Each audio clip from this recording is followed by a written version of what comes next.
Reflective Reading Journal 1, Measurements, Statistics, Norm Reference Assessment, Counselor 6309, Frederick Hansen, the student, and Assessment in Counseling. Question 1. The question here, 4 basic types of measurement. Question 1 says there are 4 basic types of measurement scales: the nominal, ordinal, interval, and ratio. Define and provide 2 examples of each. First is the nominal scale. It's categorized, nominal scales categorize information without ranking or order. The examples that I have include gender categories like male and female, or counseling approaches such as cognitive behavioral therapy or person-centered therapy. 2, the ordinal. Ordinal scales rank they rank data in a specific order but do not show equal distances between the ranks. Examples include class ranking, or the what we call the Likert scale responses, such as like when we do our assessments: agree, strongly agree, medium, disagree, and all that. That's what we call ordinal scales data. It's an example of the ordinal scales data. They don't show equal distances between the ranks. Interval scales have equal spacing between numbers, but do not have a true 0 point. For instance, for example, when you have temperature, the temperature scale, 0 doesn't mean that there is no temperature. You see, the temperature decreases from 2 to 1. 0, it means there is. It's a reading, and also examples include the IQ scores and temperature measured in Celsius or Fahrenheit. Now, the ratio scales contain equal intervals and true 0 point. Examples include our age, number of counseling sessions attended, and reaction time in testing. So that is your 4 basic types of measurement scales. Now, the next one is appraisal. Appraisal is a broad term which is more than just testing clients. It also includes survey, observations, and or clinical interviews. Appraisal can be defined as A, the process of assessing or estimating attributes; B, testing which is always performed in a group setting; C, testing which is always performed on a single individual; D, a pencil and paper measurement of assessing attributes. So, according to the textbook, appraisal refers to a broad evaluation process that may include tests, interviews, behavioral observations, and surveys to better understand client characteristics. So, an answer to the question would be A, the process of assessing or estimating attributes will be what I will choose with the definition in mind. The third is subjective versus objective. Subjectivity relies on the scorer's opinion. If the rater knows the test taker's attributes, it can affect the rating. Objectivity relies on fact, not opinion. The rater's judgment plays little or no part in the scoring process. Now, the question 3 is a test can be defined as a systematic method of measuring a sample of behavior.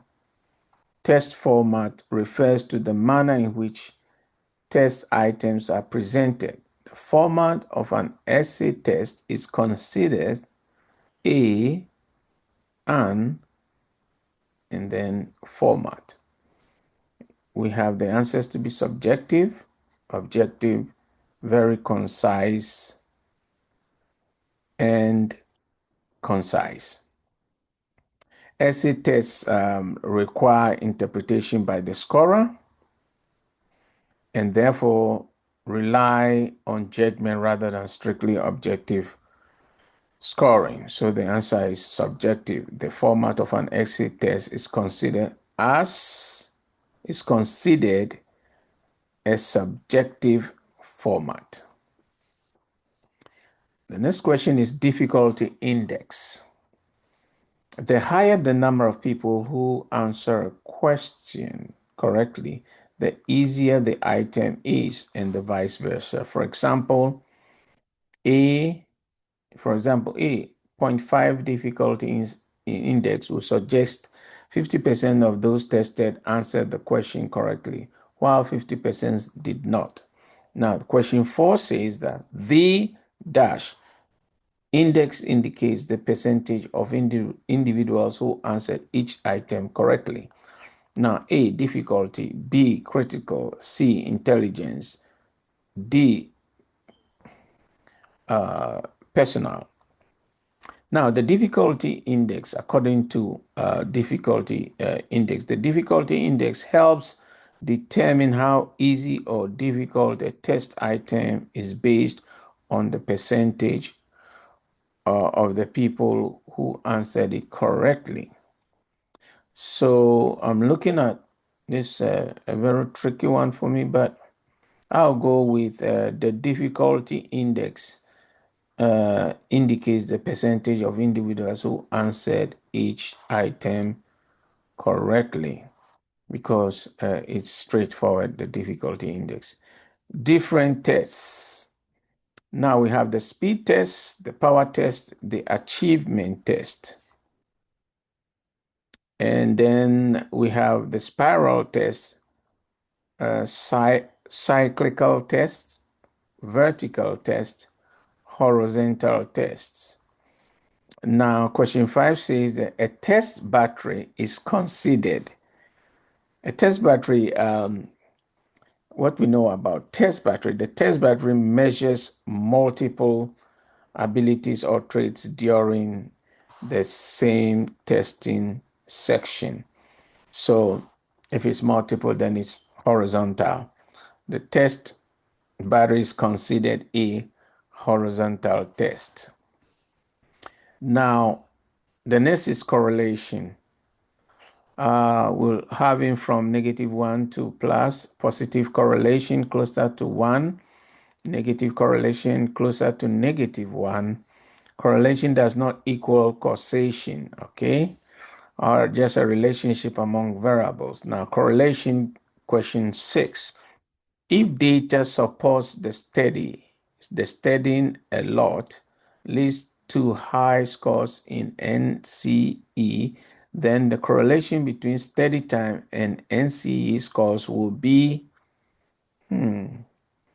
this means that the explanation of what I understand with the question is that the study time increases exam scores because it says that studying a lot leads to high scores in NC. So it's a positive correlation that we are looking at. That's the measurement.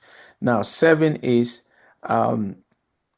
about if question 7 is if an individual does not go to counseling and symptoms of anxiety increase, meaning counseling decreases, anxiety increases. This is an example of we're looking at the counseling time decreases, and then the anxiety increases. So we are looking at negative correlation, because the more the person goes to counseling, the lesser the anxiety. The less he goes to counseling, the more the anxiety increases. So we're looking at negative correlation. Now, measures of central tendency. We're looking at the mean, the median, the mode. Now, question 8, it says provide the mean, median, and mode of the data set. That is 1, 3, 4, 5, 6, 7, 10. So how many do we have? We have 1, 2, 3, 4, 5, 6, 7, 8. That is 4 on this side, 4 on the other side. So we are looking at the mean will be will encompass 1, 2, 3, 1, 2, 3, 6, 9, 10 on the right side, 1, 3, 4 on the left side, and the 2 5s are in the middle. So the mean will encompass, that's the average, will mean 5.38. That will be the mean of that, because it's 1, 2, 3, 4, 5, 6, 7, 8. 5.375 or 5.38. The median, that's the middle number, will be, there are 2 5s that are stated, 1, 2, 3, 4, 5, and then 5, 6, 7, 8. So the median will be 5. And then the mode is the repetition of the number. So 5 repeats itself more than any other number. So the mode is 5. So the mean represents the average score. The median represents the middle value, which we have stated here, the middle value being 5. And then the mode represents the most frequent occurring number, which is also 5. Then we come to the normal curve. Now we're looking at a graph here of standard deviation, second standard deviation, 95% within, third standard deviations, and 99.7 of data are within. So we're looking at the basically the standard deviation. Now 68, 95, 99 rule. Remember these three when thinking about standard deviation. The 65% of the population will fall between -1 and 1, standard deviation. 95% will fall between -2 and 2, standard XD, standard deviation. And 99% of the population will fall between -3 and +3, standard deviation, according to the graph that we have here. So the normal curve comes to the question 9. The WAIS-IV, that is the IQ test, is given to 100,000 individuals in the US who are picked at random. The average IQ is 100 and one standard deviation is 15. A counselor will expect that approximately 68% will score between 85 and 115. B, approximately 68% will score between 70 and 130, and approximately 68% will score between 55 and 5. So the WAIS-IV has a mean IQ of what? 100. That's what it says. The average is 100. That's the mean, and the standard deviation of what? 15.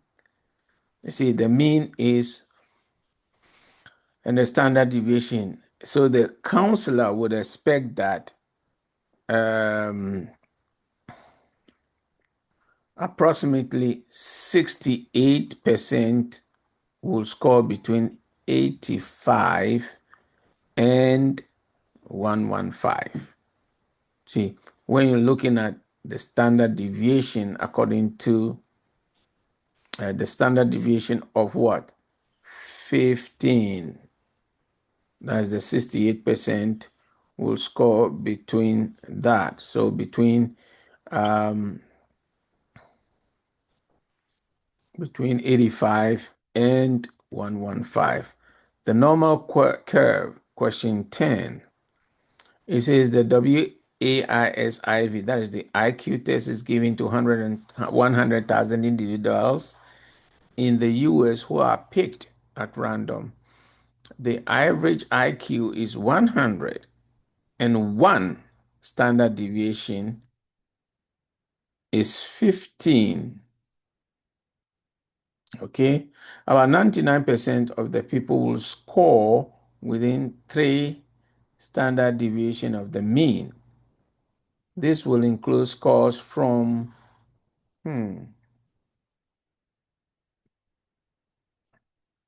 so approximately we are looking at 99% of individuals who score within 3 standard deviations of the mean.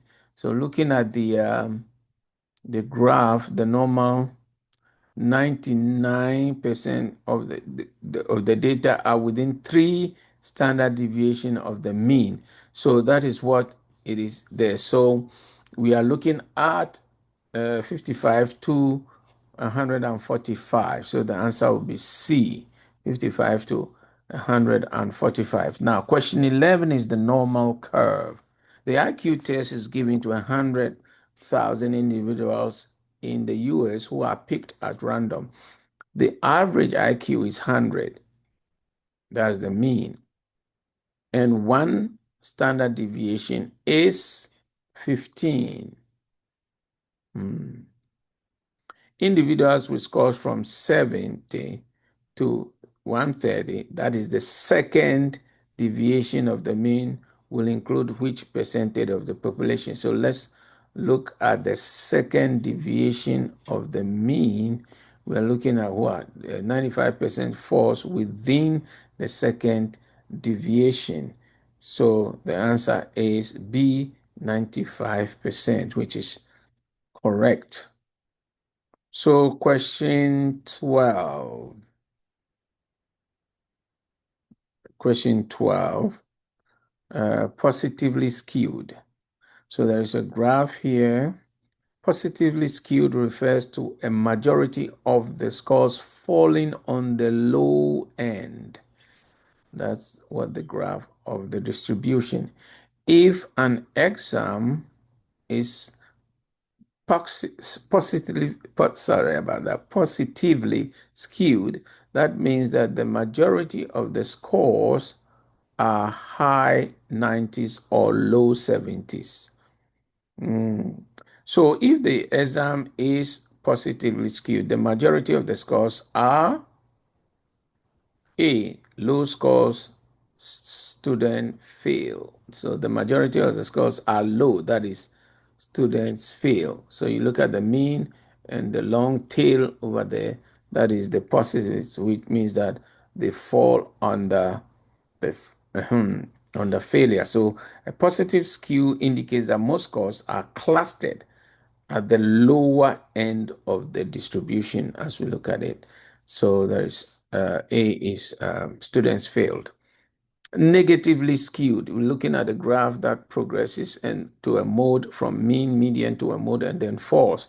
So refers to a majority of scores falling on the high end, majority of the scores falling on the, I don't know. If an exam is negatively skewed, then most likely the exam was easy or difficult. That's the question. So A, the exam was easy, mostly A's, because negative refers to majority of of the scores falling on the high end. So when it does that, then the exams will be easy. Mostly people scored A's. So the next is the standard deviation and percentile. Standard deviation is in the middle. That is 2 plus 2 indicates 95% of the population. Negative 1 to 1 includes 68. And that's the explanation. Standard deviation percentile, question 14. If a student scores a 45 on a difficult test, what can be said about their performance? If a student scores a 45 on a difficult test, what can be said about their performance? The student performed poorly. A, the student performed a little below average. B, the student performed better than most. That's C. There is not enough information to know how the student performed. I think I'll go with that. If a student scores 45 on the difficult test, what can be said? There is not enough information about it. That's D. So without knowing the mean or the distribution, the score cannot be interpreted. We have to know the mean, the average, and the distribution of the scores, and then we can tell. So I'll go with D. There is not enough information to know how the student performed. Question 15 is standard deviation stroke percentile. If the mean of an achievement test is 31 and the standard deviation is 3, okay, what is the percentile rank of a student who scored 37? Second standard deviation from the mean on the test. Okay. Now, what this means is that the score is 2 standard deviation above the mean. So here is, and the standard deviation is 3, which is the percentile. Now, here, who scored a 37 with 2 standard deviation from the means on the test. So the score is 2 standard deviation above the mean. So we are talking about, if it's above the mean, then we are talking about 97.5 percentile. That is what, but let me check. If the mean of an achievement test is 31, and then the standard deviation is 3, what is the percentile rank of a student who scored 37? Okay, it's above the mean. The second, 2 standard deviations from the mean. Okay, all right, I understand. 97.5 will be my final answer because 99 will be too high and 68 will be too low. So looking at the distribution and then the mean, 97.5 will be the perfect answer. Standard deviation percentile, question 16. If the mean of an achievement test is 31 and the standard deviation is 3, gotta read this more. If the mean of an achievement test is 31 and the standard deviation is 3, what is the percentile rank of a student who scored 31? This is easy. That will be 50% because it says that, see, the test, achievement test, the mean is 31, standard deviation is 3. What is the percentile rank of who scored 31? Right in the middle, that will be 50 percentile. Question 17. If the mean of an achievement test is 31, that's the average, the mean is the average, and the standard deviation is 3, what is the percentile rank of a student who scored 34 on the test? That's 84 percentile. It's above 50 and not perfect enough to be 99. So 84 percentile is the right answer. Question 18. If the mean of an achievement test is 31 and the standard deviation is 3, what is the percentile of the rank of the student who scored 22 on the tests?